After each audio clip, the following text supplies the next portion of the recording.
Hi everyone, welcome back to my channel. If you're new here, thanks for stopping by. I hope you all are having a fantastic day. So in today's video, we are going to be talking about everything a home canner needs to know. If you've hung around my channel very much, you know that I'm a safety girl. So I often get questions from you guys, and you guys know that I love answering your questions. That is really why I have my YouTube channel for the most part. And sometimes I come across questions from you guys who are supposedly safe canners, and I just think that's something that you should know. So today I just wanted to go over briefly, I'm not going to go into great detail, but I am going to briefly go over the things that you should know to be a responsible home canner. With that being said, I am going to leave a whole lot of links for you in the description box below my video. I often get the question, how do I get to the description box below your video? Below my video is the title of my video, and then you will see the first sentence of the description of what's going on in the video that you're watching. On the right hand side, you'll see the word more. If you click on the word more, it will fully expand the description box. And I always have a full description box with every one of my videos, but in today's video it's going to be even more important because I'm going to leave you all kinds of links to great information. Even if you are a more seasoned canner, you may find some of this information really helpful. So make sure to check out the description box below the video. So the first thing I want to talk about is the 3 types of approved, tested, and safe canning. Those are water bath canning, steam canning, and pressure canning. Inversion canning, oven canning, dry canning, canning in a pressure cooker. All these questions come up frequently. None of them have been proven to be safe, and I'm not going to answer any questions about them because I don't think that they are methods that should be practiced. So the bottom line is you need to know that you can only safely process foods, either steam canning, water bath canning, or pressure canning. And you should know the basic processes of each one of those. Now, you can find this information online. Again, I will leave you a link that will give you the basic details of each one. Also, in your home canning books, in the very front of the books, it talks about things that you need to know, and it will go over the process of each type of canning. So make sure before you ever get started that you know what the procedure is for the type of canning that you are doing. The next thing that's really important for you to know is your altitude or elevation. When I give processing times for the things that I'm canning, and in most canning books, the processing times that are given are for those at 1,000 feet or below sea level. So if you live at an elevation above that, your processing time needs to be adjusted. So it's really important for the safety of your food for you to know what elevation your address is. The easiest way to find that is to just Google it. If you Google your address or what is the elevation of my address, it will come up and it will tell you what your elevation is, and then you can know what adjustments that you need to make. With every canning video I do, I leave adjustment tables in the description box. The next thing you need to know is how to use your canner. There will be a manual that comes with your canner when you purchase it. Make sure you read it and you understand how to use it. The basic processes of water bath canning, steam canning, and pressure canning are the same, but sometimes there's little nuances depending on the type of canner that you are using. For example, I know with the All-American pressure canner, it operates a little bit differently than the Presto pressure canner. So it's really important that you read the manual that comes with your canner and you understand how to use it. The next thing I think is important for you to know is where to get safe canning information. And again, I'm going to leave you all kinds of fun links below this video that will make it really simple for you to find answers to your questions, to find great recipes. Again, I love being a resource for you, but you can always use these resources to double check and confirm what I'm telling you. If you ever have some concerns about maybe a recipe that someone has shared with you, you can always double check it through these resources. So these are my go-to. Ball canning. I have almost all of their canning books, and they are a favorite. I know that there's been some controversy over Ball in the past few years, but I still believe in Ball. They're tried and true. So I trust their canning books. Also, if you are new to canning, brand new and just getting started, and actually if you're a seasoned canner and you don't have this book, I highly recommend that you get it. This is the Complete Guide to Home Canning, put out by the USDA. You can get it online. There may be even some ways to get it for free. I think I spent $20 on mine when I purchased it a number of years ago.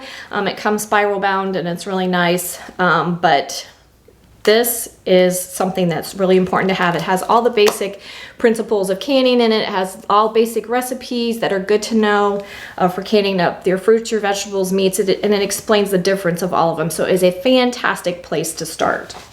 The other book that I think everyone should have is the Ball Blue Book of Canning and Preserving. Again, this is a great basic book. It has all the basic information of canning fruits, vegetables, jams, jellies, meats, all of the basic stuff that you would need to know. Also, what's fantastic a lot of times about Ball's canning books is they give ways to use the things that you're canning up. So they also share great recipes for using your home canned goods. And I think that that's fantastic. So those are the two resources I think every home canner should have. Other good resources are extension offices, and obviously the National Center for Home Food Preservation. That is my go-to whenever you guys ask me questions that I don't know the answer to. That is where I start.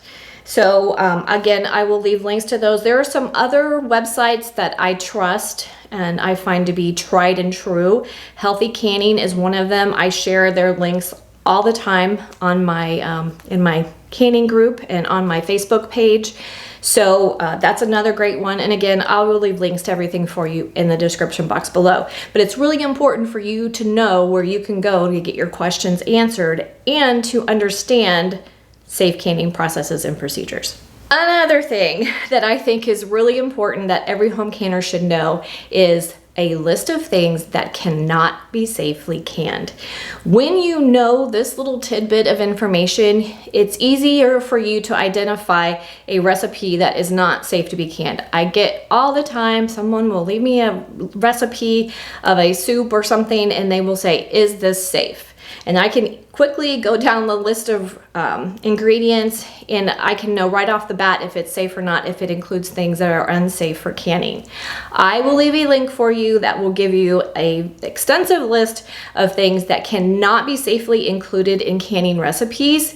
I'm not going to give you an extensive list here, but I am going to share a few things that I think are important because I get asked repeatedly about these things being safe in canning.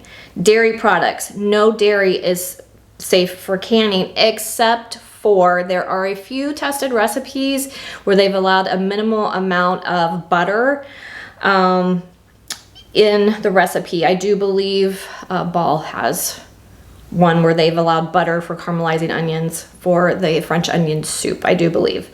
Anyway, that includes butter, cheese, or milk, eggs, oils. Oils should not be used in canning, with the exception, and of course there's always exceptions to the rule. There's a recipe that is by the National Center of Home Food Preservation, I believe, and it is for canning up, I believe there's one for mushrooms in oil, and there's also one for peppers in oil.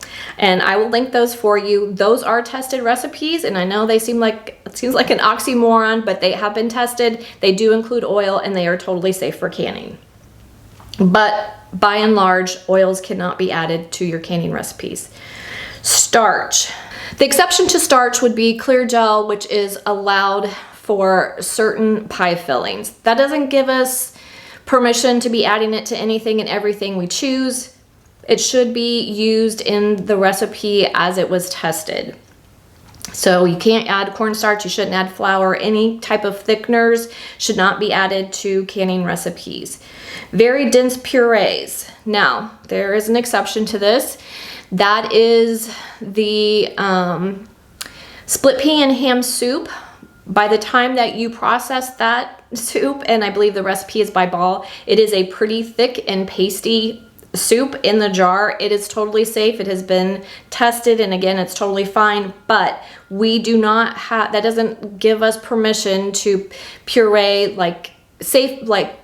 for example, pumpkin is safe for canning, but it isn't safe for us to can up pumpkin pie filling where it's pureed.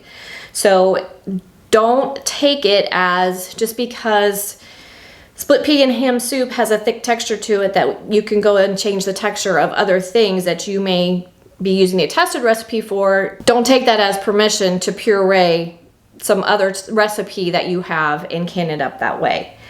Here's another one, bread and cakes in a jar. I see this all the time. I get questioned about it all the time. It is not safe to do. Please don't do it. Tender, what they are calling tender products, broccoli, cauliflower, eggplant, and summer squash. None of those are recommended for canning. They do not have processing times if you look them up on the National Center of Home Food Preservation, and that is why. They're just tender vegetables. They don't hold up to the canning process, so you are not going to find them used in most recipes, with the exception of pickling.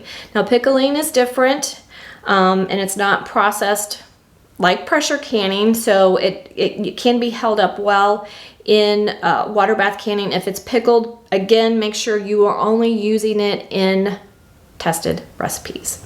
Now, I do believe that Ball has a recipe in the all new Ball Book of Canning that does include eggplant in it, I believe. That is a tested recipe, so it is seen as safe and you can use it that way, but to just can up eggplant, we do not have any safe processing times or procedures for doing that. The other thing that I think, some of this I think kind of goes without saying, but I have come across people who do not understand what these terms are. These are terms that you should be familiar with if you are a safe home canner. Headspace, hot pack, raw pack, venting, debubbling, and what it means for your lids, your screw bands to be put on fingertip tight. Headspace, that is the space in your jar between your product and the bottom of the lid. Hot packing versus raw packing has to do with the way your jars are filled. It's important to know the difference because the recipe will say raw pack or hot pack, so you need to know what that means. Headspace, you need to know what that is and how to measure for it. That's important. The term debubbling is how to remove air bubbles from your jar before applying the lid and your ring. And then fingertip tight is just means you're applying the band until you start to feel some pressure. How to check your seals is another important thing. I get questioned about this a lot. Your jars should always sit 12 to 24 hours after you process them. Once they have had a chance to settle and properly cool, you are going to remove your band, and then you want to make sure you look at the lid. The center of the lid should be concave, and you should be able to lift the jar by the lid and the seal should stay intact. If you cannot do either one of those two things, it is definitely not vacuum sealed and it should be put in the refrigerator and eaten sooner rather than later. Please do not store it on your shelf. It is not shelf stable. Then again, I kind of touched on this a little bit in the beginning of my video. Safe canning sources and what canning books I use. I get lots of questions about this. So again, I shared with you the Ball Blue Book I have and I use all the time. The Complete Guide to Home Canning is one that I have that is important. Those were the two that I would recommend everybody have, but I also love the all new Ball Book of Canning. And there's a list of some others that I use and trust and are great resources for wonderful recipes, and I will link them all for you in the description box below. So I hope today's video was useful to you. Home canning is such a rewarding hobby. It is not hard. You don't have to be a scientist to safely process foods at home. There are just a few processes and procedures you need to know in order to safely process your food at home, and that way when you give away a jar of food, you know that what you are giving to your friends and family is totally safe for consumption. So if you have any questions for me, leave them for me in the comment section below. Don't forget to like, subscribe, and share, and I will see you next time. Have a great day.